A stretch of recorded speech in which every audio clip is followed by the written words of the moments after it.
We're talking about 6 absolute monsters in fantasy football 2023. We're addressing the 6 monsters in the room. These guys win you a league in 2023. These are our Mars Men, meaning we've accumulated the Moon Men, some perspective Moon Men. We call them the Satellite Men. I'll show you that in a second. We accumulate all of these breakout monsters in fantasy football, and then we funnel them into a smaller group called the Mars Men, the elite. We had 5 last year. I think I'm going to cap it at 6 this year, and we have it temporarily locked in. Could injury change the Mars Men? Absolutely. Could free agency, trading, anything like that change the Mars Men? Absolutely. File on it, hit that thumb up button. But this is the top 6 players. This is my group of 6 players that I think is most likely to win leagues if you consume these guys as much as you can on teams and go into 2023, similar to Breece Hall and Kenneth Walker, Dameon Pierce, and all the guys from 2022. This is it. This feels like the best group of 6 I could come up with in terms of value. Of course, everybody loves JJ. Everybody loves Christian McCaffrey. I'm not saying there aren't good players to acquire outside of these 6 guys. These aren't my 1, 2, 3, 4, 5, 6, but these guys are, per value, per cost of entry, the best values in fantasy football 2023. File on in. The Fantasy Football Show begins right now. From the FantasyFootballShow.com studios, it's the Fantasy Football Show live Monday through Friday, 7 p.m. Eastern. Ladies and gentlemen, I'm about to present to you 6 Mars Men, guys that are going to take you to the promised land in 2023, and I'm real excited to announce this group. Now, it hasn't changed much. We've added to it, but it seems finalized. That's kind of the point here. It feels like an absolute lock, a gem of 6 men. It was 5. We opened up the mission to 1 more individual. And yes, we're pulling some of these guys from the Moon Men list. And yes, of course, the commander is cigar-smoking Joe Burrow. So, without further ado, I give you the 2023 almost locked in Mars Men list. He's on a shuttle to Mars. Mars Men.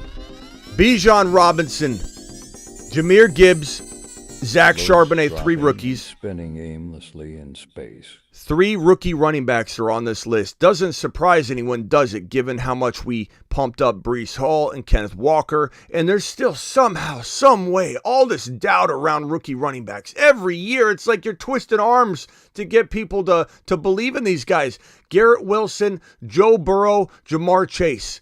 I think Garrett Wilson could be a top 5 wide receiver. I think Jamar Chase could be the 1 or the 2, or very easily. Everybody else kind of thinks so too, because Jamar's going the 1, 2, or 3 overall pick right now in best ball drafts. I think he could fall into the 3-4, 2-3-4 come August maybe, depending on if other guys climb, if there's climbers. Things don't always stay the same walking into the August and June months. There's always something that changes. And while the cost of entry is high on Jamar Chase, it's well worth it. It's well worth it. Joe Burrow, cost of entry is amazing, but Garrett Wilson could be a top 5 wide receiver. Jamar Chase could be the number 1 wide receiver. Joe Burrow could be the number 1 quarterback. Bijan Robinson and Jamir Gibbs both have top. Actually, hold on. The tripod. He's on a shuttle to Mars. Mars Men. All 3 of these rookie running backs, Bijan, Gibbs, and Charbonnet. Loads dropping and spinning aimlessly in space. All 3 of these running backs on this Mars Men list have top 10 running back capability. And you might say, Smitty, you can't expect 3 rookie running backs to be in the top 10. Yeah, I can actually. I can if I want to. It's my show. I'll do what I want. I expect it, and I do believe it's very capable, my young man. Big Bobby boy, petrified Peter, scared Scotty. I believe it's very capable because of what I preach all the time, the changing of the guard. Look at the running back. Look at the Uranus list.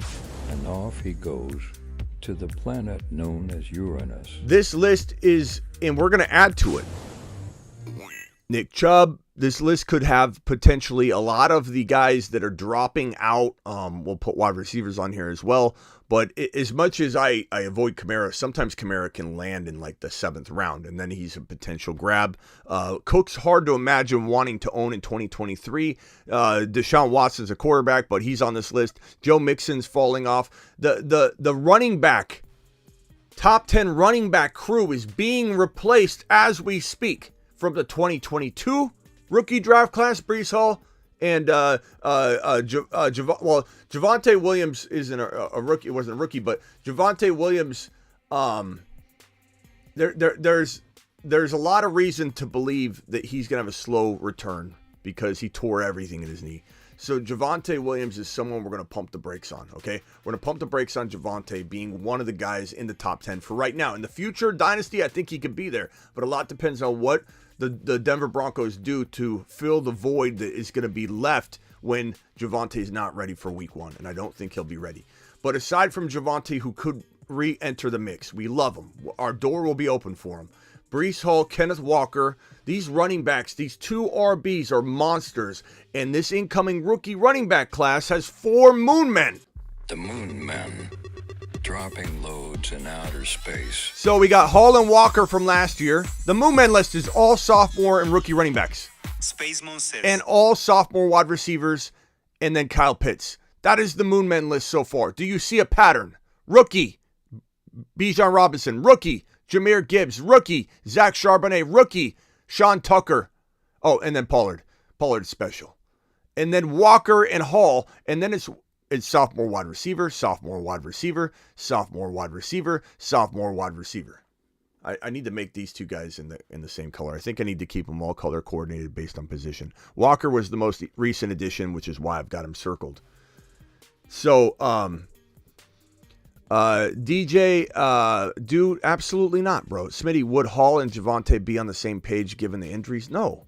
Like I've explained, and maybe you weren't here for it, so like I'm not trying to take that out on you, but no, it's like if one person gets in a car crash and another person gets in a car crash, are they on the same timetable to be healthy and out of the hospital, bro? Like they're completely different injuries. Javonte Williams, he mangled his knee, bro. He tore his LCL, his MCL, his ACL, damaged his PCL, and who knows what meniscus damage. He mangled his knee, bro. He absolutely destroyed it. Prayers up for him. We love him, but they have nothing to do. Their injuries have nothing to do with each other. If they were both clean ACL tears, we'd have something to talk about. Breece Hall had a clean ACL tear. Breece Hall is on his way to a speedy, way ahead of schedule recovery. Already been talked about. That's why he's on the list, bro. That's why we're telling people to get breached right away. Get breached. Get breached. Javonte Williams isn't going to be ready for week 1, bro. He's going to start on PUP. Completely different situation. So no, I get that question every day. So DJ, it's not a dumb question by any means, but I literally get asked that question in like an oblivious fashion, like 10, 15 times a day. It's crazy. It's like, why are you so high? Smitty, I don't understand why you're high on Breece Hall, but not Javonte Williams when they both suffered knee injuries. As if they're even remotely close to the same. So it's a great question. A lot of other people share that question, so you helped a lot of people asking it.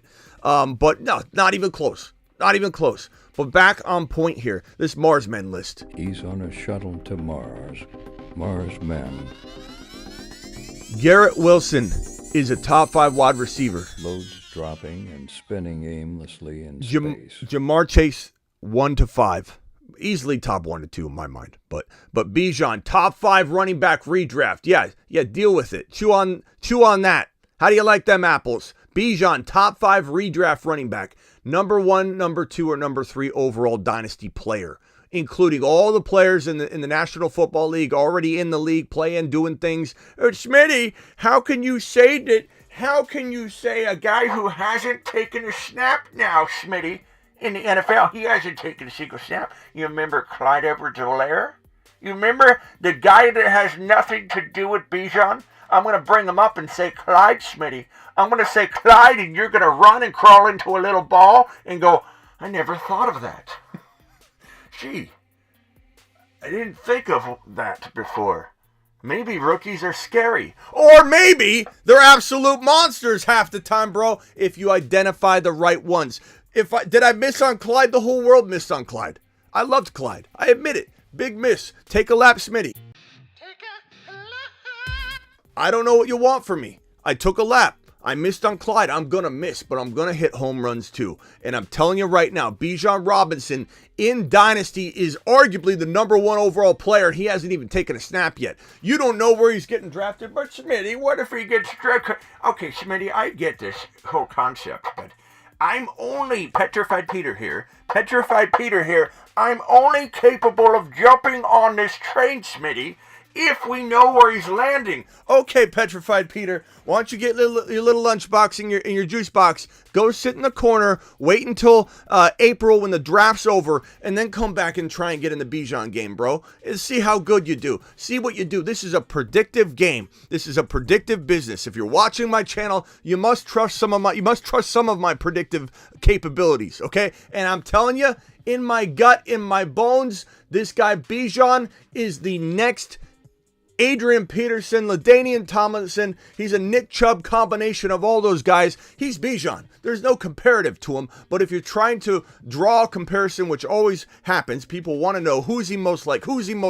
It's like watching Nick Chubb and Tomlinson with a little bit of a whole bunch of other running backs in one. His power, his explosiveness. People expect him to run a slow 40 time. We had workout footage today. Go watch the Dynasty channel. I'll drop the link in the live chat here in 1 second. Go watch the Dynasty channel, and I will give you the link to the Dynasty channel, and later on you can go watch this guy, this absolute monster in Bijan Robinson preparing for the NFL Combine, and he looks like an absolute machine. He looks powerful. He looks like a pro that's been doing it for 5 years. He looks like a legit top 1 to 2, top 1 to 3 redraft running back, and he looks like an absolute gem of a Dynasty 1.1, 1.2, 1.3 selection. There is the Dynasty channel. Make sure you are subscribed to the Dynasty channel. I pinned it, but I drop a Bijan video. It's all about Bijan. It's all about why he's potentially the 1.1 in fantasy football.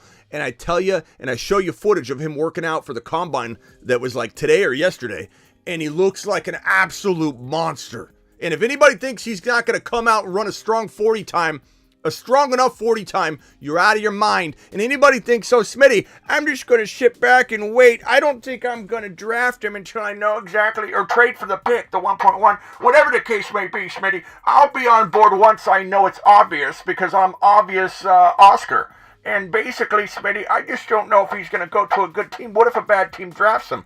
Can't happen, really, Bob, because he is an anomaly. He is a generational talent. He is a guy that could essentially go in the top 12 overall. He could go at 7, 8, 9, 10. His most likely drafted territory will be in the 7, 8, 9, 10 territory. So we're looking at Bijan Robinson by default, de facto, being the lead back. No questions, no equivocations, no stuttering, no uncertainty, nothing, no cloudiness, nothing. Because teams back in the olden days used to draft RBs in the top 15. You'd see 2-3 running backs go by 20 overall. And what did that tell us back then? It was easy to know who was going to be a good player, because you knew these desperate teams that needed a running back that wouldn't dare waste first-round draft capital, especially high draft capital, on an RB. They're not going to draft one and not use one. Nowadays, in today's running back NFL draft climate, if a running back goes to the top of round 2, he could go to a team that doesn't for sure need one, and then it's a cloudy situation. Now, all the running backs aside from Bijan have a little risk of this cloudy type landing spot, because they all hold normal current climate NFL draft value like we are seeing the last couple years. And for people that say, Smitty, laughing emoji, eye rolling emoji, LMFAOOTZ on the ground laughing, Smitty. I'm just gonna tell you right now. This is so cute, Smitty. Somebody tell him he has his own channel with almost 20,000 subscribers, and I'm assuming he doesn't know that RBs go late in rookie draft. Oh, this cute. He's cute. Smitty's so cute on Valentine's Day after Valentine's Day, thinking he could get that Bijan's going to get drafted in the top 10 of the 2023 NFL Draft. Such a cute man. It's head scratching that people actually, maybe somebody said it in the comments, and you guys can tell them to take a lap because I haven't read the comments yet. But it's hilarious to me that people act like I don't understand what time it is. I'm not a complete moron. Parts of me might be, but when it comes to this, I'm not. I'm sharp. I'm sharp in this category, in this context. We understand, Bob. Okay? We understand long typing paragraph leaving. I'll tell you why you're wrong on your own channel. I don't have a channel, but I'm going to tell you, give you a big paragraph of why you're a moron, Smitty. Running backs don't go early. This is an anomaly. This is a running back that scouts are deeming top 10 worthy, and then every other running back's going to fall to the normal variety, normal territory of running back climate draft value for 2023. This guy's special. This guy's different. He's going in the early picks, meaning he's going to be utilized. He's going to a team that's desperate, and they're going to not spend draft capital of 7, 8, 9, 10, 12, or even 21 to the Chargers when they're not going to use them. Okay, now the Chargers one's going to scare some people, but the Thunder and Lightning's worked before, not to mention Ekeler's 28 years old, which is the new 30. He'd be lucky to do what it'd be against all odds. Derrick Henry did do it at 28 years old last year. The odds were still against it. It was not a mistake in my mind to avoid him if you were trying to be risk averse. If you're trying to roll the dice, it was a good call. It obviously worked out. Derrick Henry played well for his 28-year season. I don't think it's going to happen again in 29. At 29, I know a lot of people might think that. They're going to roll the dice again. But it's unusual beyond unusual. And to assume a small-statured RB like Ekeler, who is built to be more of a receiver than a running back, he came into the NFL catching more. He was the inverse of Debo. He was a running back that played more wide receiver instead of a wide receiver playing more running back. I wouldn't even call him Kamara. I would say he was a 300 or 400 yard rusher with the 1,000 yard, 1,200 yard wide receiver capability. That's what he was. He's small stature. They converted him once Melvin Gordon left to a workhorse between the tackles RB. He's been banged up a lot throughout his career. You can believe in him if you want. I don't care. I'm not mad at you. You're not going to take a lap. If someone says I'm taking Ekeler one more year, Smitty, I'm all for it. What's ridiculous is when people say, when I say I'm okay with that, they're not okay with my stance of I'm avoiding Ekeler in 2023. I'm just going to do it. Even at the cost of maybe being wrong, let's call it a 20% chance in my mind, my arbitrary number, that Ekeler is going to falter at some point. Not early on. If he fell to 12 overall, I'd take him at the bookend picks. Again, I'm not a complete moron, so I would take him, play him, trade him by week 4 or 5. Don't make the mistake of thinking that I wouldn't draft Ekeler or that I don't think Ekeler is going to do good in week number 1. Don't make that mistake because you'd be absolutely wrong. Could Ekeler explode in the first 4 weeks? Absolutely. Will there be some telephone tough guy keyboard warrior saying, Smitty, week 1, Ekeler, 100 yards and 2 touchdowns. Do you feel stupid? Absolutely not. I don't feel stupid at all, Bob, to be honest with you. I'll tell you that right in advance. I believe he'll do well in week 1. I would draft him for week 1. I would draft him for the first 4 weeks, first 5 weeks, but I would trade him by midseason at the very latest to ensure you don't get hit with that final end of season injury drop off that happens to workhorse running backs, especially smaller statured workhorse running backs. Full circle back to why I'm even talking about that, because the Chargers could potentially land Bijan. ESPN had some mock drafts with Bijan going to 21. I don't see him falling there unless he gets through this territory of 7, 8, 9, 10 that I call Bijan row. This is Bijan row. 7, 8, 9, 10. Very likely he's going to one of these 4 teams right here. All in a row. Raiders, they may franchise tag Josh Jacobs depending on if they retain or if they are able to trade for Aaron Rodgers. If they aren't totally loading up, I don't think they go after and spend that money. You never know, but it's more of a situation of $10 million franchise tag, not expensive for an RB, to be honest. You can franchise tag them pretty easily. They have $50 million plus in availability after releasing Derek Carr. Aaron Rodgers will cost $60 million in 2023 if they acquire him, but they'll be able to move the money around, fudge it around, move it around, and afford Josh Jacobs and Aaron Rodgers for 2023 if they go that route, if they're aggressive enough to get that done. However, if they do that and they have Josh Jacobs, they're going to have to probably surrender the 7 overall pick to get Aaron Rodgers. As expensive as that is, it's a demanding market, supply and demand.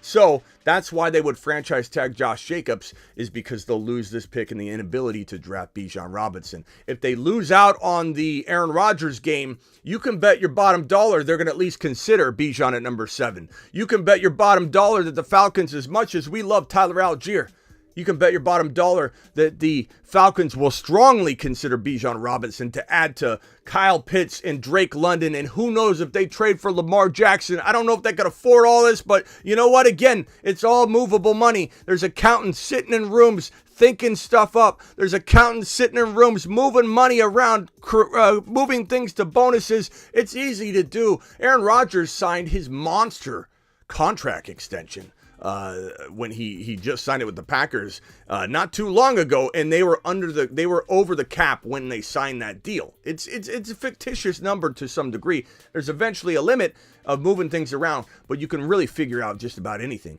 Panthers easily could draft Bijan Robinson and build their team around this monster that will lure in a potential quarterback the next year.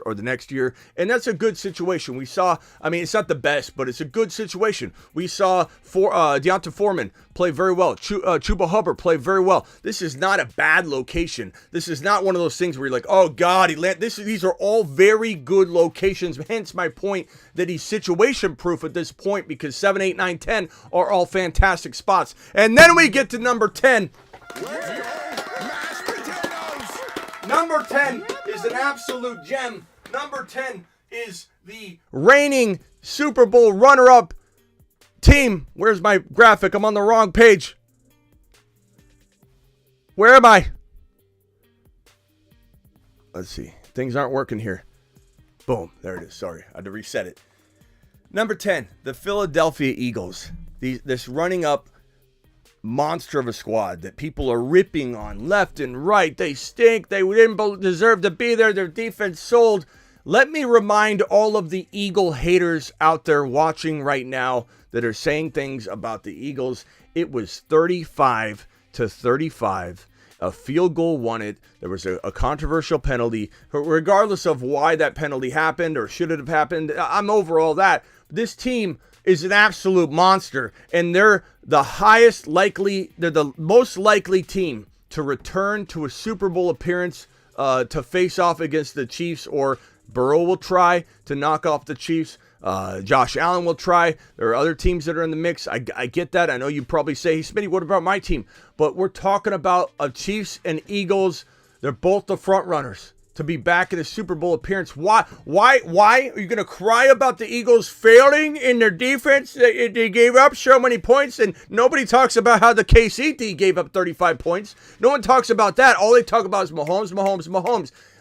Jalen Hertz arguably outscored Mahomes, or outperformed Mahomes in that Super Bowl outing. He arguably outplayed Mahomes. Mahomes was fantastic, but you could argue either side. But my point being, why is everybody ripping on the Eagles when it was 35-35? The expectation was high for the Eagle defense, right? Because they played well all year. So one game defines it. And not to mention, I don't even think the Eagles defense failed. I think the Eagles defense played against the best offense and best quarterback in the National Football League from a talent perspective, not necessarily fantasy. Fantasy, it's a big different mix, but Mahomes is the guy. Mahomes is the elite of the elite, the next Tom Brady capable guy. Joe Burrow's on his way as well, but this is Mahomes. I'm not ashamed of the Eagle defense for giving up 35 points to Patrick Mahomes and Andy Reid and the Kansas City Chiefs, just as they shouldn't be ashamed of giving up 35 points to the Philadelphia Eagles. So enough of this. The Eagles are in such prime position to return to an NFL Super Bowl appearance when they have the number 10 overall pick and the number 30 overall pick. They have 2 first-round picks. One's inside the top 10. Imagine if they get Bijan in Philadelphia in this 2023 NFL Draft. Imagine what is going to happen to the moon is what's going to happen. And for all the haters out there that want to try and figure out a way to tear down this Philly defense, tear down this Philly offense, tear down Jalen Hurts, you're going to be in for a rude awakening when you start running your cry eagle, cry chant out there when this team's about to draft maybe Bijan Robinson. If they skip on Bijan at 10, and let's say Bijan goes up here, or they decide to go a different direction, defense, whatever, guess what? Number 30 overall, Charbonnet, Jamir Gibbs, Sean Tucker, they're going to be waiting for him. And if Jamir Gibbs lands in Philly, it's going to be just as painful for opposing defenses than Bijan. Why? Because of fit. I like Bijan more, but Jamir Gibbs is also a Mars man. He's on a shuttle to Mars. Mars Men. There's a reason we have Jamir Gibbs. Oh, we don't have Jamir Gibbs yet. Oh, I gave it away. Dropping and spinning aimlessly in space. I gave it away. I'm probably adding one more.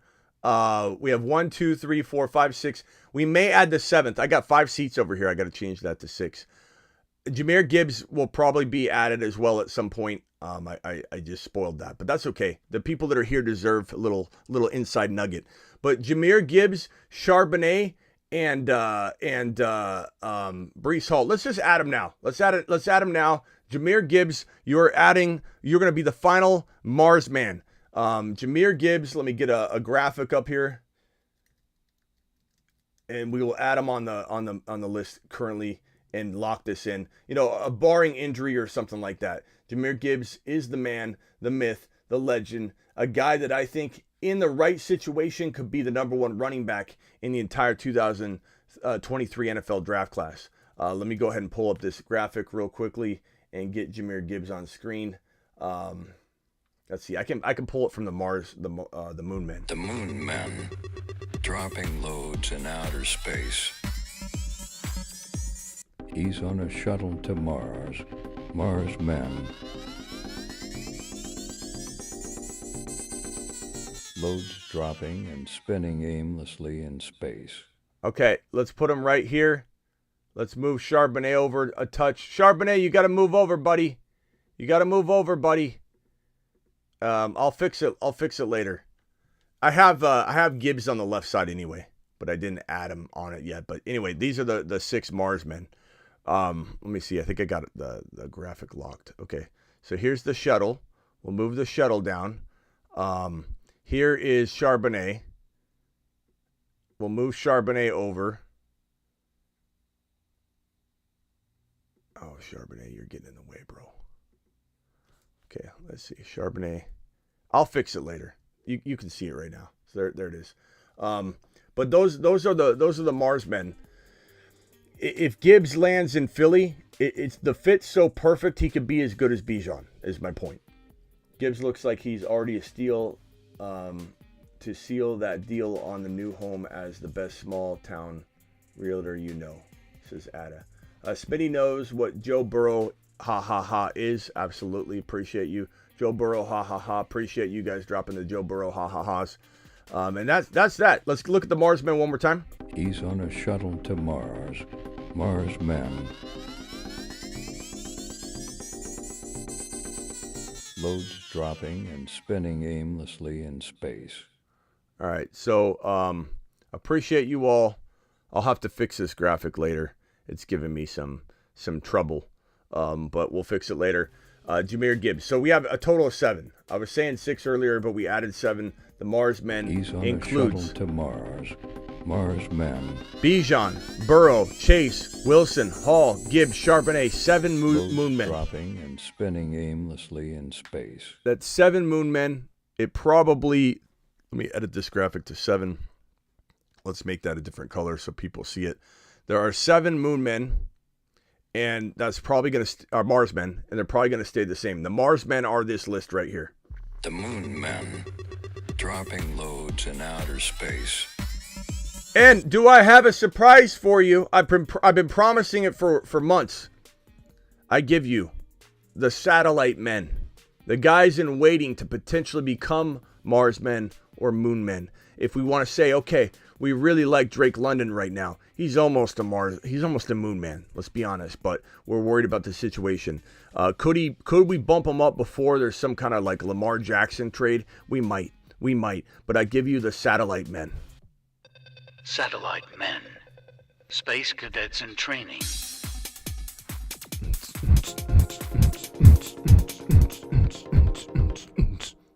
Get it, London. London is going to lead the list so far.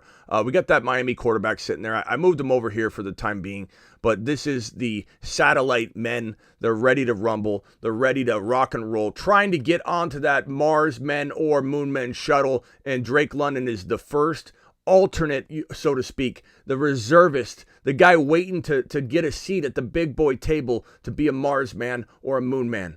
So there you have it. I'm glad everybody walked in. I have 6 monsters on screen, but it actually is 7. So my seven breakout running backs. We'll show it a little later in the show. Dial in if you want to talk about any of these 7 men. Call into the show. Call into the show.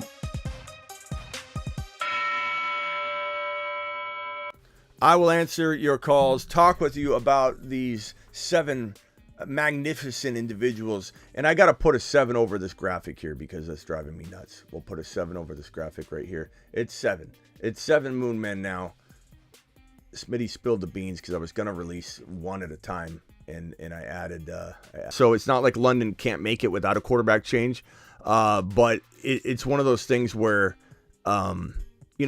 you have to pick your battles. Like, what player do you think is going to benefit most from a lesser situation? And if the situation gets upgraded to Lamar, then they're both automatically on it. You know what I mean? But I'm also trying to be predictive here. So you might see London drop on the Moon Man list anyway. He's a satellite man. He's the most likely candidate to be next on the Moon Man list. He's the number 1 ranked player to be the next Moon Man. Satellite men. Space cadets in training. You know what I'm saying? Like, how much closer can he be? He's the next guy. Like, when I say my next Moon Man, it's probably going to be London if you look at that list, unless somebody pops into my head. I go to the mountains, I'm told something, and I come back and I make a change immediately. But right now, it is London. London's the most likely to become the next Moon Man. The Moon Men, dropping loads in outer space. And he'd be sitting right here next to his buddy, Kyle Pitts. And Space Monsters. A lot of people are saying there's a lot of Moon Men. We have 1, 2, 3, 4, 5, 6, 7, 8, 9, 10, 11, 12. 12 Moon Men. Last year we had 14. We're a little bit ahead of the game because it's February 15. But that doesn't mean we're going to continue to add and add and add. We might swap out a player. We might demote somebody. Ron, put your earmuffs on. Like, could Pickens drop off? Oh, God, Ron's going to get upset. Could Pickens drop off and go to the reserve list? I'm just giving you an example. It is possible, just like the Miami Dolphin quarterback did. That situation was fun to talk about, but I don't necessarily think that we know what's going on yet, so I kind of pulled him off and put him on the satellite men. Satellite men. Space cadets in training. But could I put, Pickens on here and swap him out with London, or just leave Pickens there? I'm not saying Pickens is going anywhere. I'm just merely saying that we can massage this around a little bit. Satellite men is our bullpen, okay? So dial on in. Avatar with a super chat. Avatar, appreciate you. Nerd Alert says, Smitty, I had a perfect season. Thanks for your show. Appreciate you, Nerd Alert. Appreciate you. Avatar dropping a $5 hauler. Avatar, moon. You are the man, the myth, the legend. Avatar says, DJ Moore been a satellite man since the space program started. I don't know about that. I don't think DJ Moore is making my satellite man list, bro. But I like him a lot. He's so full of promise, but he's in a garbage situation. If, let's say, the Panthers brought in a big gunslinging quarterback, which isn't going to happen, but if they did, then of course I would change my mind a little bit.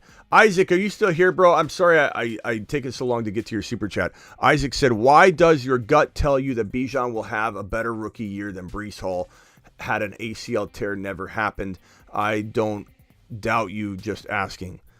Had ACL tear never happened. I've never said those words, though.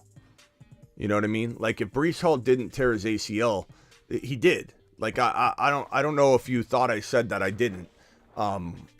where I believe that if Breece Hall didn't tear his ACL, he'd be the number 1 running back in fantasy football. I think he would have finished as 1 or 2.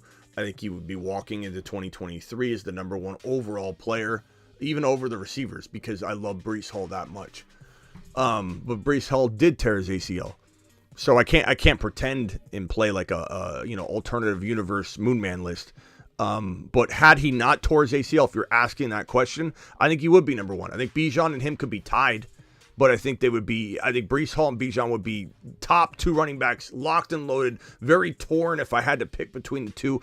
But guess what? The injuries making Breece Hall a 2nd-round pick. We've been doing draft after draft on Underdog Fantasy. Promo code Smitty. They'll match up to $100 in your first deposit. We've been doing draft after draft on Underdog Fantasy, where we've seen both Walker and Hall going at like 15, 16, 17, 18 on the regular. Both of these guys, Breece Hall and Walker, are mid-second rounders, not top of the 2nd round. They're averaging on Underdog ADP, where people are actually paying money to draft. I wouldn't trust early ADP outside of a paying entity, because you have people that jump in and they draft rookies only and do some weird mock draft that screws the data up. They go in and draft for 2 rounds and leave. Then you got troll drafters. You got a bunch of people that set a draft and then they leave it because they didn't get in, and then they let it auto draft and they start a new one. There's so many varieties of messed up drafts involved in a ADP that doesn't have a lot of volume and data behind it. We're talking about February. The data is not good. And not to mention, I don't think it's even updated. I don't think anybody's ADP is even accurately updated at all. If they do pretend to have it, the only ADP that's accurate is on a paying site like Underdog Fantasy. Promo code Smitty. Get up to $100 bonus match on your first deposit. That link that's pinned right now is the Dynasty channel. Click on it real quick and subscribe. This new link right here is going to be the Underdog Fantasy link. And this is where you can get up to $100 bonus match by clicking that link, which will enter promo code Smitty, and you can draft with us at night. We draft pretty much every other midnight Eastern, and we go on Underdog and we do drafts, right? So in those drafts, paying drafts, Breece Hall and Kenneth Walker are going 14, 15, 16, 17, 18. And oftentimes 15 or 16 or 17 or 18, not like 14. Like 14 is a little early in the 2nd round. We're talking about mid-2nd round or later. On average, I'm seeing Walker and Breece Hall fall. Absolute monsters. So, Isaac, it's no surprise that I'm going to value Bijan higher right now because of the ACL tear. But I absolutely love both these guys, bro. I want both of them. I want Walker too. I want all 3 of them. It's a good question. But I in no way, shape, or form am I saying in an alternative universe that I would have Bijan over Breece or Breece over Bijan. I've never even addressed it, that type of scenario. They'd probably be dead even for me. Christian says, what about JSN? JSN, Jackson Smith is a fantastic wide receiver, but you might be shocked when I do my wide receiver rankings. I'm not necessarily spilling the beans yet. I'm not saying that Jackson Smith and Jigba's going to be ranked below another player yet, or he will be. I'm not going to reveal that yet, but I do like JSN a lot. I think Jackson Smith and Jigba's a very good wide receiver, but there are other wide receivers that I absolutely love in this draft class. I love this draft class. This draft class is amazing. I don't think the wide receivers overall are going to be as good as the wide receiver class we just saw or the year prior, but I think they're going to produce at least 2 gems. At least 2 gems. The running back crew is the crew that's going to deliver more. We're going to have like 3 or 4 or maybe 4 or 5, top 12, top 15 running backs, 2 or 3 top 10 running backs for the future because of the changing of the guard. And 3 of those guys, maybe all 4 of the guys that'll be top 15 running backs are on the Moon Men list. The Moon Men, dropping loads in outer space. Bijan Robinson being one of them. Jamir Gibbs being the second. Space Monsters. Zach Charbonnet being the third. And honestly, in the right situation with the right coaching belief in this kid and the right volume in the right pass catching environment that they trust him and they throw to him, he could vault into the number 2 or even number 1 rookie running back. This rookie running back class, Gibbs in the right spot in Philly is phenomenal. He's a 900 Alvin Kamara. Bijan could be the next LaDainian Tomlinson meets Nick Chubb. Charbonnet is unlike any running back you've ever seen. And if you don't believe me, go YouTube Zach Charbonnet. And here's the spelling, because if you don't know him, you're not going to know how to spell it. Zach Charbonnet is impossible to tackle. He is, watching him play, it's harder to tackle Zach Charbonnet than Derrick Henry. And if you don't believe me, go watch the footage. And this guy is, Sean Tucker is an absolute gem of a deep, like, sleeper running back. Probably nowhere near most people's top 4 running back rankings. He's probably more like 6, 7. But this guy has the capability of being the second best running back if he lands in the right spot. The rookie running backs are phenomenal. The rookie wide receivers, at least 2 of them are going to be phenomenal. The 2 quarterbacks, Stroud and Bryce Young, there are other quarterbacks. They're all good. There's potential. I think if Bryce Young measures in at 6 foot even, at least, I think Bryce Young is going to be the top quarterback in this draft class, and I'm going to do a quarterback ranking video as well. But the quarterbacks are solid. There's 2 solid ones, I think, at least, maybe 3.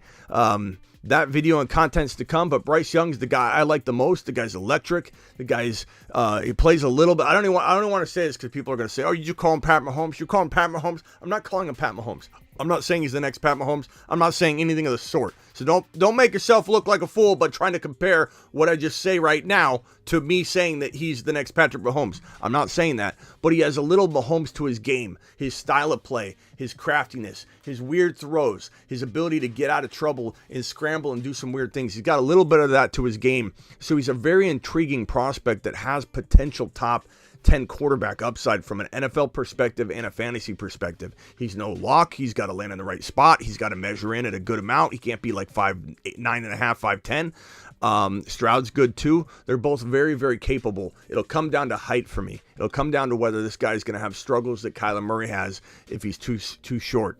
There's photos of him and Kyler standing next together when Kyler's in big platform shoes and he's in flip-flops, and they're like the same height or a little different. So everyone's saying that they're the same height. We'll see. If he comes in at 6'0", I'm good to go. If he comes in at 5'10.5", I might have some concerns, and other teams will have some concerns, which will fuel my concerns because maybe he doesn't get drafted where we want him to get drafted because people are doubting him, and it's a trickle effect, a cascade effect. Richardson, there's a lot of quarterback talk we're going to get to. Obviously, they're all good prospects. It's a very good class. But ultimately, Bryce Young is my guy if he measures in at 6 foot. And I think he's going to land in a good spot. I think he's going to be very, very good. But I love the running backs. Love the wide receivers. There's a couple good tight ends. This rookie class is pretty phenomenal. I like it. It's going to feed the fantasy football top 25 pretty well. We're going to have a big healthy dose of maybe 30% of the top 25 will come from this draft class. Just like over 30% of the entire top 25 is fed from last draft class. That's why the Moon Men list is full of sophomore and rookie running backs and pretty much all sophomore wide receivers because it's a changing of the guard and it's happening now. Call into the show. Call into the show.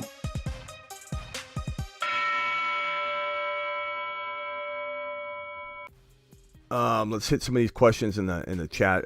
Stroud should be one. He's very, very good. Ada says, I think the Colts, Panthers maybe. Charbonnet reminds me of Larry Johnson. Larry Johnson is a pretty strangely good comparison in some ways and hard to because of the size difference, but and he plays different. He plays a little bit like Charbonnet plays a little bit like Nick Chubb. So does Bijan. So Chubb's like a very good comparable player to those styles of running.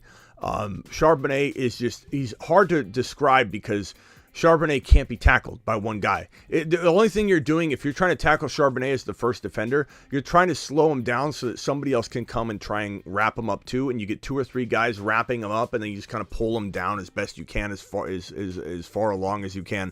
Dude, Charbonnet can't be tackled. His center of gravity, his power, his ability to get low, he's just impossible to tackle. He's impossible to tackle. In the right environment, this guy's going to be an absolute 1,200, 1,400, 1,500 yard rusher at the NFL level. He's going to be a lock for 10 plus touchdowns, but he has to go to a right location. And like I said, Bijan's the only running back kind of protected to not fall into a committee. I mean, anything can happen, but coaches make mistakes. All it takes is just one. But it seems like Bijan's going to be very situation-proof, given the fact that his capital is going to be so high, no teams are going to mess around with drafting an RB they're not going to use full-time all the time. This isn't like you take Javonte in round 2. I think Javonte was like 36 overall, something like that. 35, 36 overall. And there you're like, we could get an RB. It's good value. We'll see how it goes. If you draft Bijan at 8 or 9 overall, you're not questioning anything. You're putting him in there. You're drafting him because you have nobody to run. or you're replacing Algier, which is going to be a shame, but that could be the case. Don't sleep on Zay Flowers. Zay Flowers is a very good wide receiver. What's up, Marty? Appreciate you being here. Let's see here. What's up, Smitty? What's up, Ben? Appreciate you being here. We're gonna be here for a little bit longer, and plus, we're doing the Dynasty channel now. One video a day is my goal. I might slip up once or twice and not be able to get one in, but I'm doing one video a day. I did an entire video on Bijan Robinson and why he's potentially the 1.1 in Dynasty fantasy football, even though he hasn't taken a snap, even though you don't know what team he's drafting to. I go over all those things so you don't have to ask in here. Go check that video out after this show's over and watch my Bijan Robinson rookie running back on the Dynasty channel breakdown video. And that link, again, is in the description of this video. It's also found at youtube.com/Dynasty Fantasy Football. I pinned the live chat to the Underdog Fantasy promo code over on the right, but let me put the Dynasty channel back up and pin it. So anybody has not subscribed to my Dynasty YouTube channel, you are missing out. We're going to go live, or I'm going to post one video per day is my goal going forward on the Dynasty channel. So get on over there. Don't delay. Subscribe. We've got well over 1,000 subscribers already. It's pretty much a brand new channel. We haven't gone live on it that much, but I'm starting to crank it into high gear right now, right this week, right today. We started with Bijan. I have the 1.1 and 1.2. Thinking about snagging Bijan and Gibbs. That would be the best choice of this at this moment if it's up to me. Of course, I like the wide receivers. I like Jackson Smith and Jigba. I like Addison. I like Flowers. There are a lot of good RBs in this, wide receivers in this draft class, but I don't think any of them compare to Gibbs and Bijan in terms of value and potential give back at the cost of entry. However, Charbonnet in the right spot and Gibbs in a cloudy spot could turn Charbonnet into the 1.02. I love Charbonnet. I'm torn on Charbonnet versus Gibbs. I'm not torn on Bijan over the other two, but if landing spot dictates that Gibbs is the best location in Philly, and let's say we've got Charbonnet and Bijan in somewhat questionable spots, and we're like, oh, great. I could easily draft Charbonnet at the 1.1 if he was in Philly or something like that. I love Charbonnet. Yeah, it's called the Smitty Report right now. I'm going to be changing the name to that, so just stand by on that. I changed the name to Smitty Report, and we'll probably do something along the lines of the Smitty Report here soon, but I wanted to make sure I wanted this Dynasty channel is gonna explode. We're not backing off from the Dynasty channel. I was gonna tweak some things and how I rolled content out on that channel, but I'm not. It's Dynasty. It's full go Dynasty. We talk Dynasty like crazy on this main channel, but we're gonna focus only and solely on Dynasty and kind of support some of the stuff we're talking about here. So what I mean by that is I want some rhyme and reason to some of the content that's on the Dynasty channel in relation to this channel. So if we talk about a topic, like let's say somebody starts talking about Gibbs like we are right now, and I start getting ramped up about Gibbs, I'm probably going live on Gibbs on the Dynasty channel to further hammer home a lot of the contents and points we're making about Gibbs on this main channel on the Dynasty channel. So a lot of the content's going to go hand in hand and be like an extra additive of information. So get ready for that. You're going to absolutely love the Dynasty channel.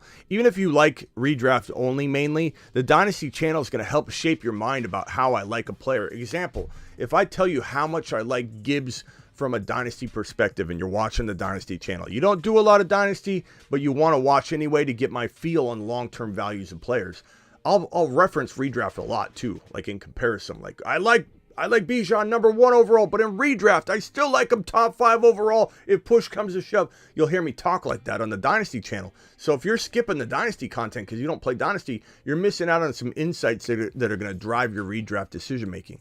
Example would be, if I love Gibbs a lot in Dynasty, then you'll feel even more comfortable about him in redraft without thinking, well, what if he busts? Does Smitty think Gibbs could bust? If I love him in Dynasty, it's going to feed your ability to understand where to draft him in redraft. So they go hand in hand. They're absolutely magnificent, the two together. They're like Valentine's on the day after Valentine's, just Valentine buddies. The Dynasty channel and the main channel. Is the Dynasty going to be on YouTube?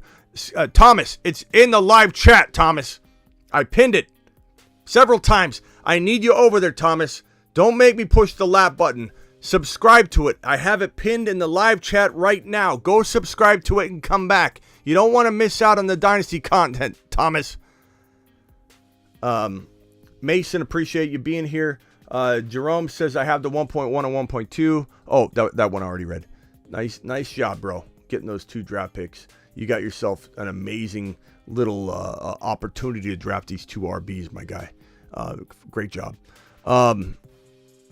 Let's do a little name game.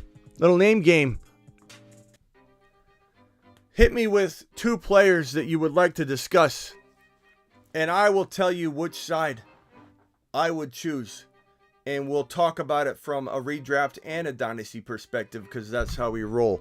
So toss out 2 names. Don't make them silly like Breece Hall and Chubb. You know I'm going to take Breece Hall. I'm just going to skip over those questions. We don't need to talk about stuff everybody knows my side and my stance. Let's make it as maybe controversial, as hard to maybe figure as possible. Stump me. Try and give me a tough one. Try and ask me a question. And I don't think like Mahomes and Burrow and Hertz and Burrow. I mean, those are okay. If you want to ask that, I'll answer that. But let's do something a little tougher than that on average. So Ekeler and Henry, that's a real good one. So let me put these on screen. So Ekeler and Henry.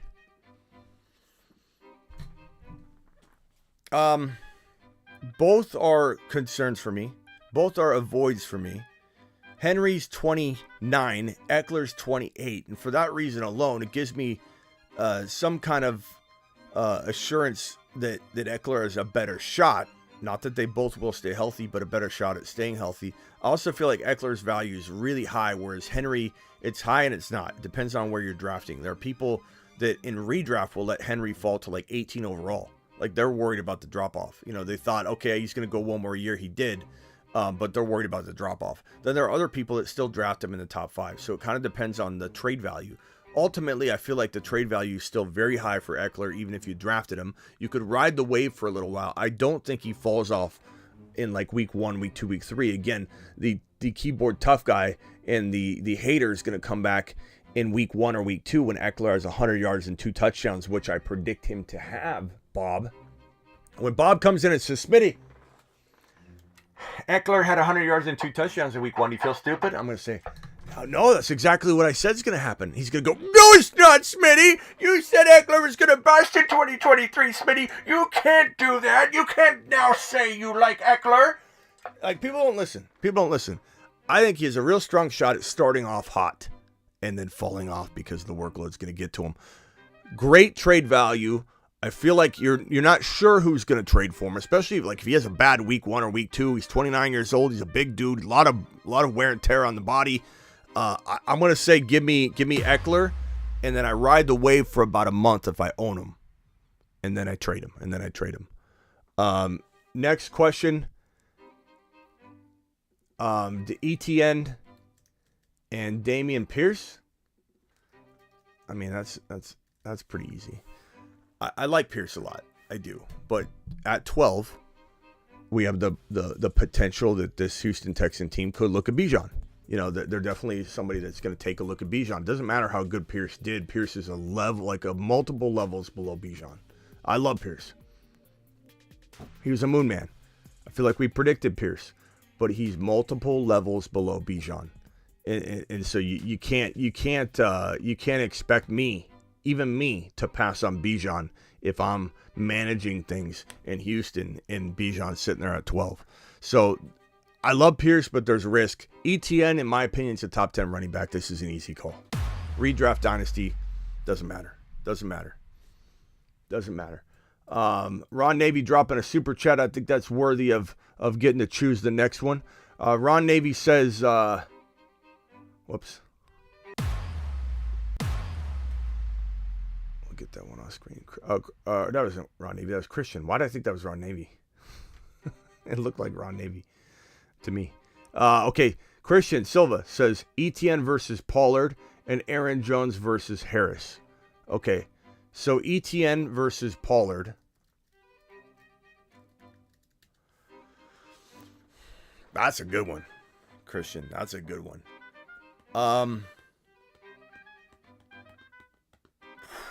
I mean, the injury is easy to make us be like, oh, he's hurt right now. Let's get ETN. But like Pollard could be a top 5 running back. ETN could be a top 5 to 7 running back. I feel like Pollard's either going to be, I feel like ETN's 7 to 10. I feel like Pollard's 5 to 15. You know what I mean? If that makes sense. His range is bigger. His outcomes are wider variety. Like Pollard could absolutely bust on you because Dallas could restructure Zeke Elliott's contract and then they just misuse him or something. Whereas I think ETN, I mean, he could be misused as well, I suppose, but ETN feels like he was getting in such a rhythm. But I mean, I love both these guys. I should have made a tie button, you know, where the fingers go over both of them and they light both of them up green, because I feel like this is, you know, situation based. Obviously, this is a Bob answer, right? Bob's going to say, it depends on where he goes. I got to be predictive here, so I'm trying to predict. But until we do know, it's hard to throw him ahead of ETN. Like, I want you to know I'm struggling because they're very close, and I want people to know when I press this button, I'm not choosing it very easily. And Pollard going, let's say Pollard gets franchise tagged, like I believe will happen. The Cowboys are expected to franchise tag him. I don't know if anybody in here is aware of that. I broke that news on a separate video. Franchise tag is expected to be deployed on Mr. Tony Pollard. So he's in Dallas most likely next year. They could change their mind. But I believe that Pollard will have huge success in Dallas, and I think Zeke Elliott's falling off. I think they do try and restructure his deal, but they could also release him. There's pros and cons financially to release him. Then there's dead cap money. But if they release him, they free up money that they can use. So it's a pro and a con. The request will be restructure your contract. We don't know if he will. So I'm going to go ahead and say this one for now, bro, is ETN. But it's very, very close margin. And I love both of them. I want to press both buttons. I can't decide, bro. I'm going to say ETN. I'll leave it at ETN, but it's super, super close, bro. And then Christian had one more, which is a fantastic one, Aaron Jones and Najee. This one's like a good one because Aaron Jones still has talent, and we don't know if he's done, and we don't know where he's going to play. He's under contract, but if the Green Bay Packers retain Aaron Rodgers, they'll probably hold Aaron Jones, because that will be one of Rodgers' requirements, right? He wants to reload, not dissolve and rebuild. So Aaron Jones being one of the best receivers on the roster, if Rodgers is in Green Bay, Aaron Jones stays. If Rodgers is traded away and Jordan Love's the starter, they could look to Aaron Jones to help bring Jordan Love along. But at the same time, if they get rid of Rodgers, they're in more of a rebuild mode, and so cutting him saves the team around 10 to 13 million. So we don't know where he's going. If he becomes released and he becomes one of the top available RBs, I mean, he could land in Las Vegas with Aaron Rodgers. You know what I mean? Like, we don't know what could happen. If Aaron Rodgers goes to Las Vegas, they let Jacobs go, and the Raiders trade that number 7 overall to get Aaron Rodgers, and they have no RB, and they can bring Aaron Jones in on a $10 million 2-year deal, $10 million a year, $20 million or $18 million, $22 million, $14 million guaranteed, like some kind of weird contract that's affordable that you can move around and fudge around. Maybe he's in Las Vegas with Aaron Rodgers and Devontae Adams. Like, anybody ever think of that? It's possible. But because there's some unknowns, because there's potential mileage galore and drop off, it's going to be Najee Harris. I think he's got a strong shot at bouncing back, but what a disappointing 2023. And because I don't feel a lock for either one of these guys, and because he has situational concern as well, it makes it a little easier to lean this way. But to be honest with you, I'm probably avoiding both running backs in 2023. This one was a fantastic one. This is CeeDee Lamb and Garrett Wilson. Look, as much as I love lamb chops. You guys know I love lamb. Where's my get lambed? I love lamb chops. You guys all know lamb. Get lambed.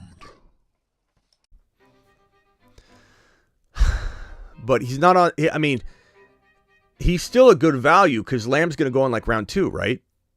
Top of round 2. Garrett Wilson. Garrett Wilson, he's, in my opinion, Garrett Wilson's a top 4 wide receiver in 2023. And in Dynasty, I feel the same way. I love both of them. They're not that far apart. Lamb's in the top, 6 to 10 wide receivers, potentially. Garrett Wilson's in the 4 to 7. So there's some overlap. Could CeeDee Lamb, is there a world where CeeDee Lamb could finish a little higher than Garrett Wilson? That's why there's overlap.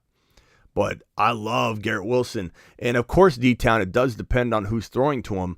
But, in the prediction business that we're in, we're going to roll with it, bro. We're going to roll with the fact that the New York Football Jets are very likely to get one of the top 3 quarterback options. This New York Football Jets team right here is in the running for Aaron Rodgers. They're in the running for Lamar Jackson, and they will be in the short-term running for Derek Carr, which could make them make a decision before Aaron Rodgers gets out of his retreat. Aaron Rodgers did go into his retreat, or he's going into his retreat tomorrow or Friday, at which point I got to decide whether I want to go live in a Aaron Rodgers is in a retreat countdown coverage type of situation, which is what we'll do.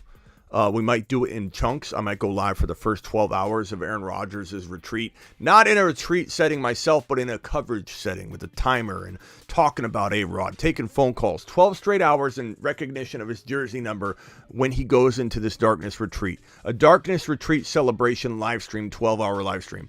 That's what I'm kind of trying to decide if I want to do. But hopefully Derek Carr doesn't force anyone to make a decision before then. He would be smart to, because Derek Carr is the only one that can sign right now. Derek Carr was released. He can sign with the team in the next hour. He could sign with the team tomorrow. He could sign with the team this month. Jimmy G, free agent. He can't sign with anybody until next month. Mike White, free agent, can't sign with anybody next month. None of these guys can move because Derek Carr was released. He has a huge lead and advantage on everybody else. And if he wants to grab one of these spots before Aaron Rodgers comes into the picture and makes some of the teams back off, Carr would be smart to strike now and make the Jets go, well, what if Aaron Rodgers comes out of this retreat and doesn't want to go anywhere? What if the Ravens don't want to trade Lamar Jackson? This is our shot. We got to get Derek Carr. Ink him. Do it. Smash it. That's what could happen. So I firmly believe, back to this board though, I firmly believe that back to this board, I firmly believe that the Jets are going to, they're the one team on this list that I believe has the best shot at getting at least, they're not going to get more than one, but getting one of these 3. The worst case scenario for the Jets is they'll land one of these 3. I think the Raiders are at high risk to maybe miss out, I think, because they can't get Derek Carr, so they only have 2 options, and these guys aren't for sure gone. They got to be traded. And so Miami Mike, I don't know if Miami Mike's even interested. We'll find out. He'd be dumb not to want to replace Tua as much as he loves Tua and is tied to Tua. Tua isn't in a good position to finish the season. Despite the wrong and I think reckless reports, in my opinion, that Tua is no more likely to suffer a concussion than any other player in the NFL. That's hogwash. That's absolute hogwash. We all know that's not true. I think that's garbage. The Falcons are becoming one of my favorite landing spots for a quarterback. Aaron Rodgers probably won't go there, but I love that. Lamar Jackson sounds like it's a real possibility with Kyle Pitts and Drake London and Tyler Algier. This is a fantastic landing spot that immediately, it kind of has the feel, like Lamar's the feel of Michael Vick, kind of the running quarterback, more running than passing, some would say, but still has a cannon and ability to throw the football. It feels very Mike Vick-like. It's a great fit. And so that could be interesting, but Aaron Rodgers not likely to move. Lamar definitely could be a Falcon. Derek Carr, it's possible. He could have conversations, but I think Lamar to the Falcons will be phenomenal. But again, the Jets are the most likely team on this board to have a real strong shot at all 3 of these guys. And for that reason, even if it's Derek Carr, for that reason, I'm going to say it's an easy call for me to ultimately punch this button and say, give me Garrett Wilson, top 4 wide receiver, not too worried about his quarterback situation. And as long as it's not Jimmy G, which it could be, and that would make me very upset. I don't know what I would do at that point. We'll have to address it if that time comes. But even if a Mike White gets re-signed as a starting quarterback, I still love it. I still absolutely love it. So it doesn't matter to me, D-Town, who's throwing to him. He's going to be an absolute monster because I'm predicting big things for him. One more, ladies and gentlemen. One more. Amon-Ra St. Brown and Higgins. That's a good one, but you guys know my answer there. It's Amon-Ra. Good one. Saquon or JT. That's an easy one, bro. Logan, I love JT, but it's Saquon. It's Saquon. Someone give me one more. One really good one. One really, really good one. Let's go. Smitty loves Jimmy G. Sure, buddy. Charbonnet or Pierce. That's a pretty good one. Charbonnet or Pierce.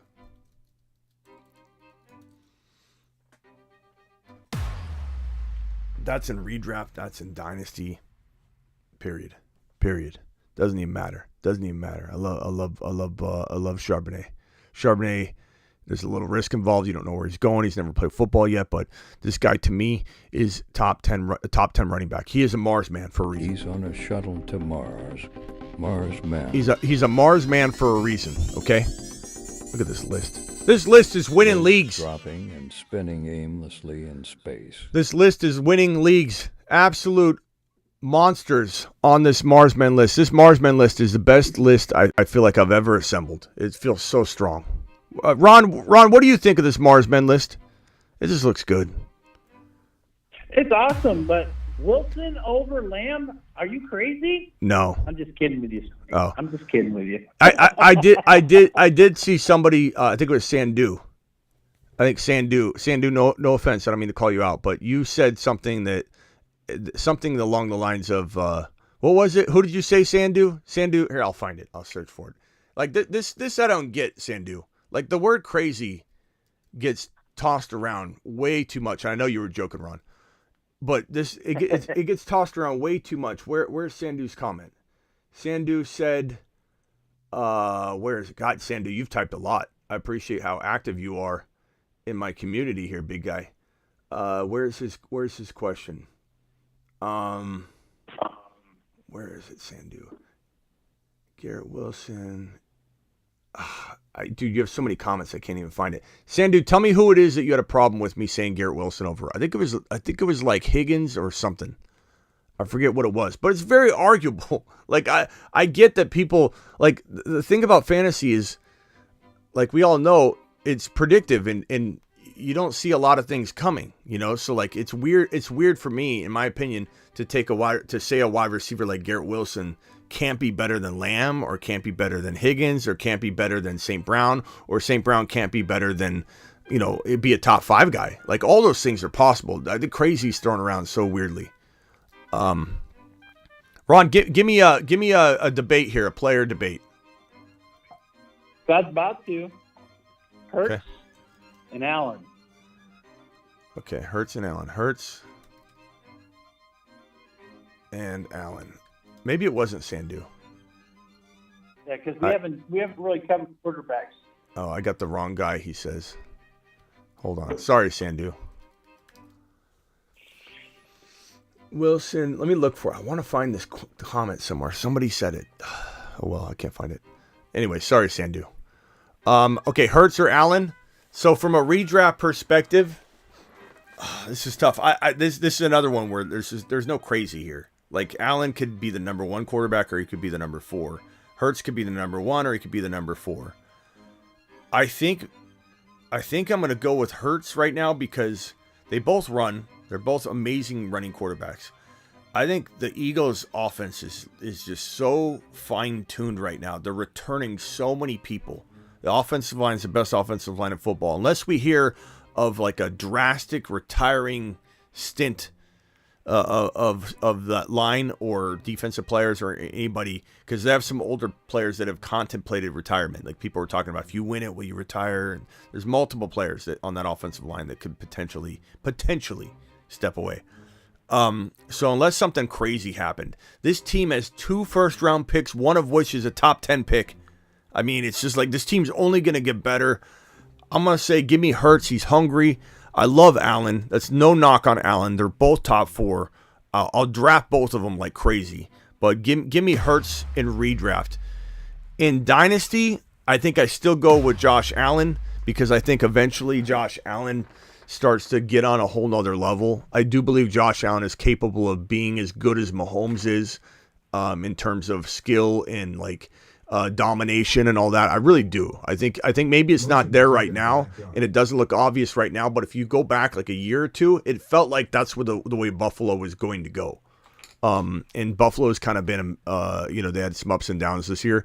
But I think in Dynasty, I love both of them, but I slightly lean Josh Allen. I think Josh Allen will improve, get better, and start doing things that Mahomes is doing. But we'll see. I mean, Mahomes, from a winning perspective, a Super Bowl perspective, a Tom Brady kind of measurement type of perspective, it's Mahomes. Mahomes is the number one quarterback in the NFL in that context. But from fantasy, it's a rotation. It's a rotation. Joe Burrow could be 1, he could be 4. Hertz could be 1, he could be 4. Allen could be 1 or 4. Could Herbert even climb back into the top 4? I'm not banking on it until I see it because he totally disappointed me and crapped the bed last year. And a lot of us were wrong, but I did have Herbert in my top 4, no doubt about it. And he crapped the bed big time. I think Fields, could have a cup of coffee in the top 5 for sure. So, man, I'm so excited about these top 4 quarterbacks though. I'm assuming you think Hertz for redraft. I'm pretty confident you think Hertz for redraft, but do you think Hertz in Dynasty as well, or are you kind of torn on that one? Well, I mean, Hertz. I mean, isn't Hertz younger? Yeah, but they're because they're quarterbacks, they could both literally go the same amount of time. Well, yeah, I understand that, but Hertz is like he made. I think Hertz myself made more strides between 1 year than Allen did. Yeah. Well, I don't know. I don't know if I agree. I don't know if I agree with that because I think they're very similar. There's a very similar tale. Last 2 years, Allen was favored to go to the Super Bowl. He didn't do it. Well, no, I mean his rookie year. I thought you meant his rookie year. Hertz did. What Josh Allen did in the same period of time, though, like during his first part of his career, was actually more impressive than what Hertz did because Josh Allen was coined as a run-only quarterback. We all knew Hertz could throw, but people said he was inconsistent. Obviously, I loved him. We loved him here on the channel. But Josh Allen came his first year, and I call him a top 5 quarterback in fantasy football his rookie year. I love Josh Allen. Josh Allen came out of his rookie year coined as a guy that can't even throw the ball at all. And then Dable worked with him. He improved his accuracy. In his second year, he's better. But he took such a big leap. I would say that if you're talking about last year, sure, but Josh Allen's already risen to like, a plateau-ish area, and he's going to get better and do different things. But Hertz was on the same trajectory. And Hertz was like, they're the same player, essentially. They're like the exact same players because they're both doubted. They're both coined inaccurate. They're both getting slow starts. They're both being questioned by their teams. The fan bases in the NFL and fantasy football worlds completely doubted them from a big perspective. And they both rose up about the same amount of time. They're just like you said, Josh Allen's a little older, and so he went through his climb, but it's like the same climb, bro. They're like the same person. It's crazy. They both run, they both throw, they both have electric offenses. It's kind of a unique comparison. But I know what you're saying. Hertz this last year developed, but Hertz took his team to the Super Bowl where Allen hasn't achieved that yet. And so that's where I separate them. Yeah. Because, look at it, right? Mahomes is that special talent, right? He did, when everything was down, no matter what happened, he makes the plays that he has to make to move ahead, right? Allen hasn't done that yet. Allen was suspect against in several games this year.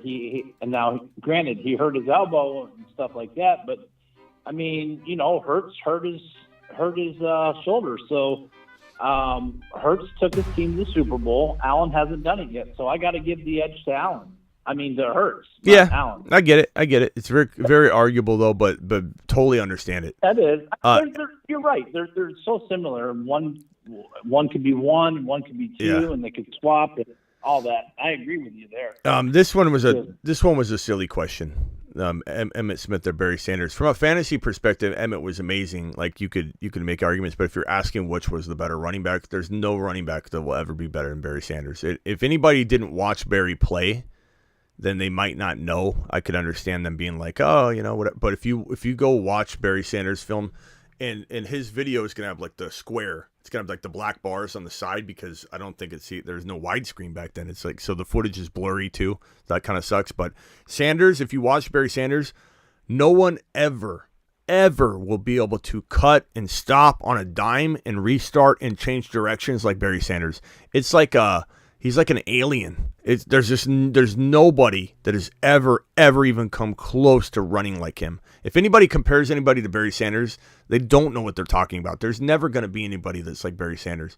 It was so, like, every cut he made looked like he would tear his ACL in today's world. It was just crazy. It was crazy. But from a I would never say never, but the probability is not that high because, I mean, you're right. There hasn't been anybody like Barry Sanders up to his level, ever. So yeah. I'm not going to say there's never going to be. Yeah, but, maybe never, but yeah. But like I haven't ever seen somebody in the amount of years that we've been waiting for a player to maybe be as good as Barry. We've never seen anybody come in with the twitch that he had and the ability to cut like he had. It was like a cat. Have you ever seen a snake and a cat in slow motion?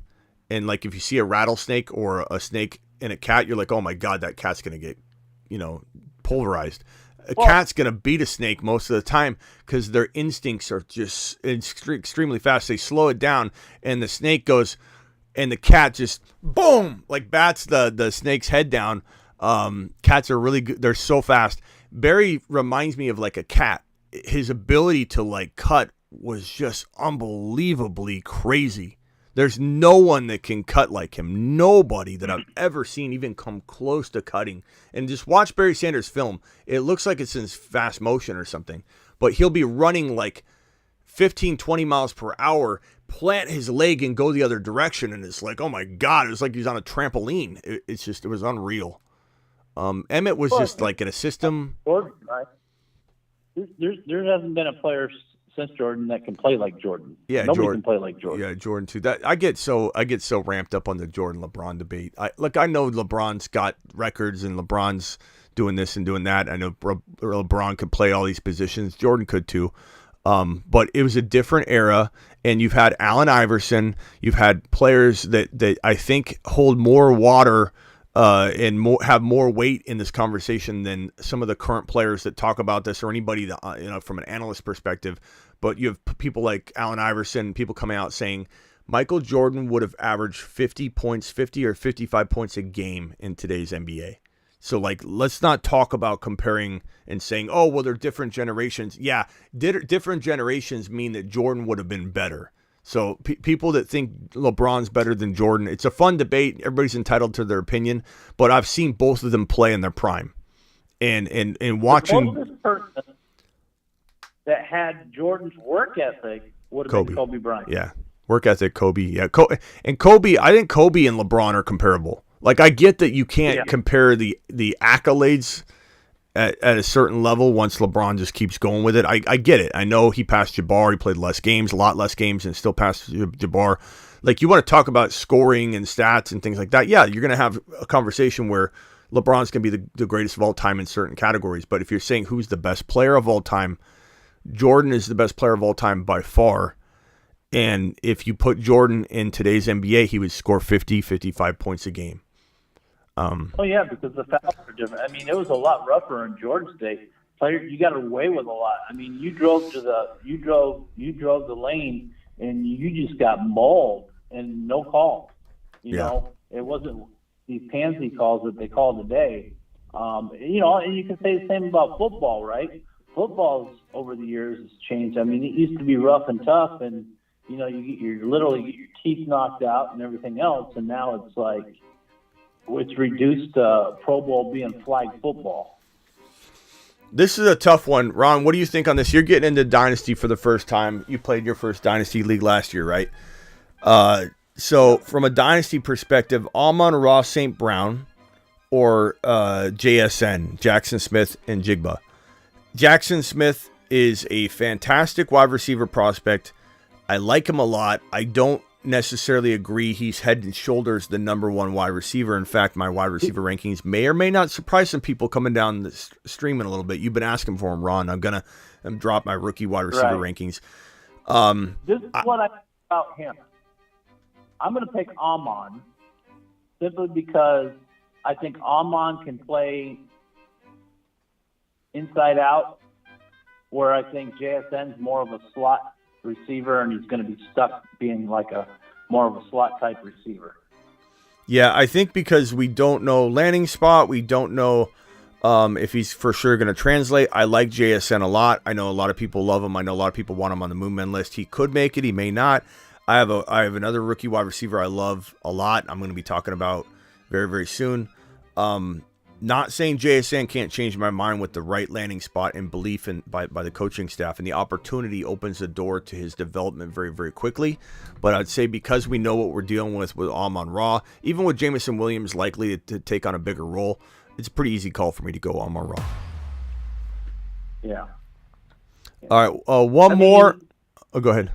Being Chris Carter type of player, that slot over the middle type of player. This let's do two of these. Boom or bust. Boom or bust. What player? Give me a player, Ron. In the chat, drop a couple players. Boom or bust this year. Make them like warranted. Warranted like, boom or bust? Yeah, warranted one. Like JT is a good boom or bust. Like example, a guy that has actually busted. Najee would be good, but give me a new name. Give me a different name than that.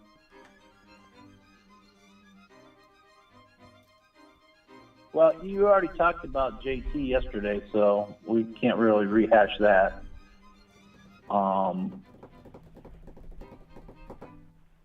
But you can if you want. I mean, he is a good candidate. Chat, throw a name out. Gabe Davis. I mean, he's kind of just, he's not going to boom or bust. I'd say Gabe Davis is a okay name, but I don't know if that's the one I want to use. Somebody give me a more controversial name. Keenan Allen. That's a good one because I'm going to say Keenan Allen is a... Will he be bust Smitty or says fired? Bust. Yeah, I had myself talking over myself there. Hold on. You could even go with Williams, too, his counterpart. Smitty says bust. This is why I worry about Herbert. This is why I will not put Herbert back in even my top 7 until I see it, because Herbert, he doesn't have a good wide receiver situation. So I'm going to go ahead and say bust. I'm staying totally away. And plus Keenan Allen's probably going to get released is what we're hearing. I don't know if that will fully play out. So he could go somewhere great and revive his career for a year, but he's very injury prone. So I'm going to go ahead and say I'm staying clear. I'm staying clear. Kamara is a good one. And I think you guys have seen me draft him in the best ball drafts when he's fallen to the 7th round. The 7th round is it's like almost a handcuff territory. Like we've drafted handcuff running backs in the 7th and 8th round before, like a Madison. So if Kamara falls to the top of 7, I think you could, I don't know that it'll be boom, but it'll be very good value. But if you had to take him anywhere inside the top 5, Smitty says bust. I'd say bust. I'd say there's no way I'm going near Kamara in top 5 value. But I absolutely would take him in the 7th round, where it's like, a backup running back territory almost. A.J. Brown. What? Oh, I was going to say, what about Deshaun Watson? That's a good one. Well, he's on the Uranus list, so he's definitely a bust candidate. A.J. Brown.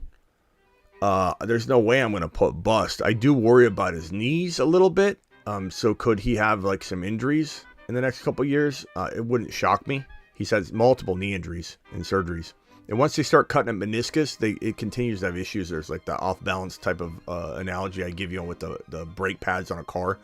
If one brake pad's lower and worn down and you don't fix all of them or get new ones, you could have this wear and tear on the car by the angle of everything. And so like the knee's similar with the meniscus. And so I worry about A.J. Brown, but there's no way I'm going to put bust. He looked phenomenal, finished strong. He's happy. He's getting fed the ball. His cost of entry could get to the point where I just don't own him, but I still love him.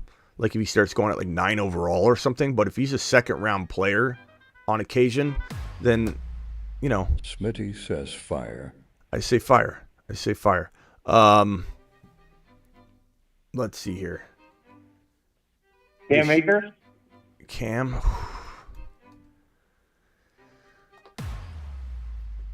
Smitty says bust. I'm going to say bust because I don't want to say fire. He's not fire to me. I think Cam looked really good at the end of the year, but he's still a big injury risk for me. So until he proves it, I could change my mind. I'm open-minded to it, but I'm certainly not going to be drafting him high. I think he's too big of an injury risk. He was the biggest running back injury risk in my mind walking into the season where he tore his Achilles. I'm not saying I predicted his Achilles to be torn, but he came in and he was injured his whole rookie year, and he came into his second year as pegged as my number 1 or number 2 most injury-prone running back walking into that season. And Derrick Henry was number 2. Derrick Henry and Cam both got injured. Now, granted, I missed on Henry the next year, this most recent year, but Henry and Cam were my 2 biggest injury predictions at the running back position, and both of them were suffered season-ending injuries that season. I'm not going near Cam until Cam proves himself. Let's see here. Yeah, I have a bunch in here to choose from. Dak, Mike Evans, Pierce, Lockett, Rashad White. Those are all names people are throwing out. Yeah. Let's go. This one is tough for me. A.J. Dillon. Because part of me wants to say, like, he looks so good. He's going to get the opportunity, but there's still a lot of moving parts involved, you know? Like, I think if you go investing in Dillon expecting him to start and to stay healthy and for it to be a good offense and for Aaron Rodgers to stay and, like, all these different moving parts, like, this feels like one of those things where if we, let's say we put him on the Moon Men list, we're pumping him up. This feels like one of those things where we come in here one day and we get horrible news and we're like, oh my God, you know, they're keeping Aaron Jones and now they're, you know, like I could just see it just feels like there's too many worries until they get alleviated, until I'm feeling comfortable about all these red flags. I'm going to say, because I can't take one side I have to take one side or the other. I'm going to take the bus side, even though I like him a lot.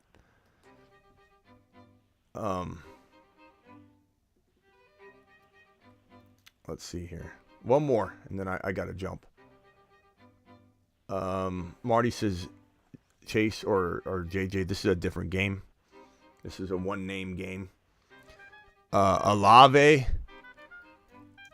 had a pretty good year, but like he didn't have an amazing year, right? He had kind of an up and down year. What did he finish? What did Olave finish? You know, I'm going to say he's on the Moon Men list. You know, I'm going to be excited about this one. But what did he actually finish as though? Wide receivers, leaders, 2023. I just want to know before I hit this button what I'm actually saying. You know, is it a bounce back or is it a return of the usual? Because honestly, I don't even know what he ranked as a wide receiver number. So Olave was wide receiver number 26. That'd be tough. Huh? 26. He was wide receiver 26. Right? That is crazy. So, you could essentially say disappointment year, right? Because Adam Thielen was non-existent, and he was like one spot below him. Olave is going to... So, would you consider this a bounce-back year?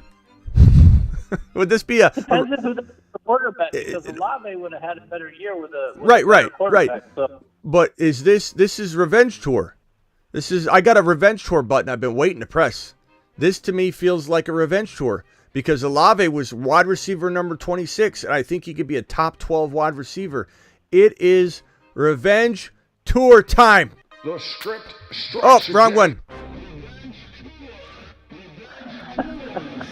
It's time for some revenge Revenge tour, revenge tour. Revenge tour. I've been waiting to hit that button for a long time. I forgot about it. Revenge tour. Revenge tour. Olave, absolute monster in 2023. Smitty says fire. I mean, wide receiver 26. You could say revenge tour is in order. I think 26. He's gonna explode from 26. He's a moon man. We love him, obviously. All right, Ron. I appreciate you.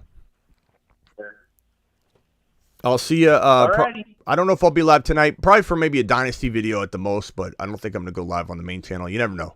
News could break. We'll see. But appreciate you, Ron. Yeah. All right, later, pal. I'm going to go draft.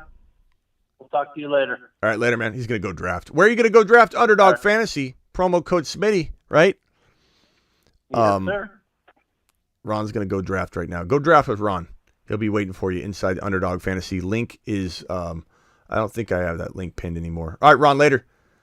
Let me drop the link to the Underdog Fantasy promo code Smitty. I got the YouTube Dynasty channel pinned currently. Make sure you're subscribed to that. Let me see if I can pin both of these. I can't. Let's see here. There's the Underdog Fantasy promo code Smitty. Go draft the Ron right now. That link right there that I just dropped. Ron's going to be in there drafting. You'll see his name. It's TD Strikers. And then you can also go and subscribe to the Dynasty channel. That link is pinned in the live chat. It's also down in the description of the video. But I will be on the Dynasty channel later tonight, I think, dropping a little Dynasty gem. Thank you for all of you joined me. If you missed it, I added to the Mars Men list. We have all 7 players on the Mars Men pretty much locked in, assuming injury or some monster arises and we got to bump somebody off. But I think I'm going to keep it at 7 players on the Mars Men list. He's on a shuttle to Mars. Mars Men. Bijan, Gibbs, Charbonnet, Burrow, Chase. Loads dropping and spinning aimlessly in space. Garrett Wilson and Breece Hall. These are your Mars Men. These are league winners. These are the most capable league-winning players in fantasy football 2023. I've assembled my Mars Men list. It feels locked and loaded. I absolutely love it. Let's go. Appreciate you all. I'll be live. I'm live Monday through Friday, every single Monday through Friday at 7 p.m. Eastern. I'm live whenever news breaks. So if news breaks tonight, I go live. You know, if you're sitting there in NFL news breaks, even if I'm a little late, like 10 minutes late, 5 minutes late, 2 minutes late, hour late, whatever, I'm usually right on the ball. But if news breaks, I want you to think of me. Smitty's breaking this down right now. I have somewhere to go to talk about this breaking news, because if it's NFL news and it's breaking, your boy Smitty's on it. I'm also live every other night, pretty much at midnight Eastern. That probably won't be tonight for the main channel. You never know. But I may go on the Dynasty channel. I'm not positive. So make sure that link is pinned in the live chat. Go to the Dynasty channel. Subscribe right now. I'll see you later. And please like the video on the way out the door. You guys are absolutely the only reason I'm here. I appreciate you. Without you, I wouldn't have a channel.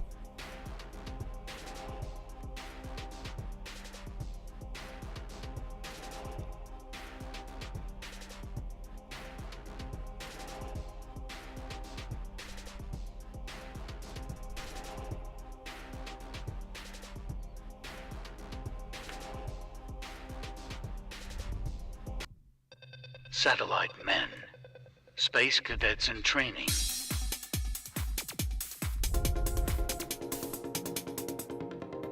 London cracked the satellite list. This is our first satellite player ready for the Moon Man. He's like an alternate. It's like our bullpen. The most likely, not for sure. Anybody could jump straight onto the satellite men list and straight into the Moon Man list, but this is the most likely guy to get advanced into the Moon Man facility. The Moon Men, dropping loads in outer space. Those are our Moon Men. He's on a shuttle to Mars. These are our Mars Men. And until next time, get breeced. Get breeced. Get breeced. Get breeced.